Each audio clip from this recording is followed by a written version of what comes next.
Meghan Markle and Prince Harry have not explicitly aligned themselves with one politically, but it is widely known that they are not fans of Donald Trump. Might Meghan and Harry move back to the UK if Mr. Trump wins the upcoming US election?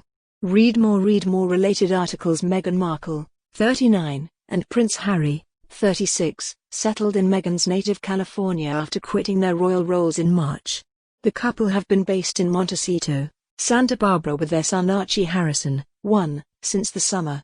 Last month the Sussexes spoke out to encourage Americans to vote in the U.S. election on November 3. While their comments were not explicitly partisan, some interpreted their words as a veiled attack at current President Donald Trump. Meghan and Harry both featured in a video to mark the announcement of Time magazine's 100 Most Influential People of 2020. During the clip, which was filmed in the garden of their Montecito mansion, they both urged Americans to vote in the U.S. election. While neither Meghan nor Harry made an explicit reference to Mr. Trump, some interpreted their words as a veiled dig and an endorsement of the Democrats. In the clip, Prince Harry said, "This election, I'm not going to be able to vote here in the US. But many of you may not know that I haven't been able to vote in the UK my entire life." He added, "When the bad outweighs the good, for many, whether we realize it or not, it erodes our ability to have compassion and our ability to put ourselves in someone else's shoes.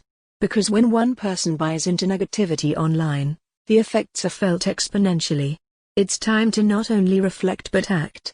As we approach this November, it's vital that we reject hate speech, misinformation and online negativity." Some felt Harry's plea for Americans to reject hate speech, misinformation and online negativity was a subtle swipe at Mr. Trump. The president later reacted to the comments in a Washington press conference. Referring to Meghan, Mr. Trump told reporters, "I'm not a fan of hers." He added, "And I would say this. And she probably has heard that. But I wish a lot of luck to Harry because he's gonna need it."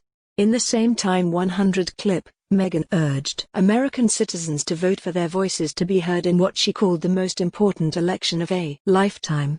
The Duchess said, "Every 4 years we are told the same thing, that this is the most important election of our lifetime. But this one is. When we vote, our values are put into action and our voices are heard. Your voice is a reminder that you matter because you do and you deserve to be heard." Long before she married Prince Harry, Meghan openly criticized Mr. Trump while speaking on a TV chat show. In 2016, ahead of the U.S. election, the former actress endorsed Mr. Trump's rival, Hillary Clinton. Speaking on The Nightly Show with Larry Wilmore, Meghan said, "Of course Trump is divisive. Think about female voters alone. I think it was in 2012, the Republican Party lost the female vote by 12 points.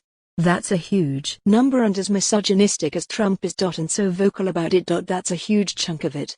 While Meghan and Harry may be disappointed by a Mr. Trump victory, the couple are unlikely to return to Britain if it happens. Whatever the outcome of Tuesday's vote, Meghan and Harry are expected to remain in the USA, where they have been laying the groundwork to launch their next non-profit venture, Archie. Part of the reason they chose to quit the fold was in order to raise their son Archie as a private citizen, outside the royal bubble. This being the case, and with the global pandemic making international travel tough, the Sussexes are expected to remain in the USA for the foreseeable future.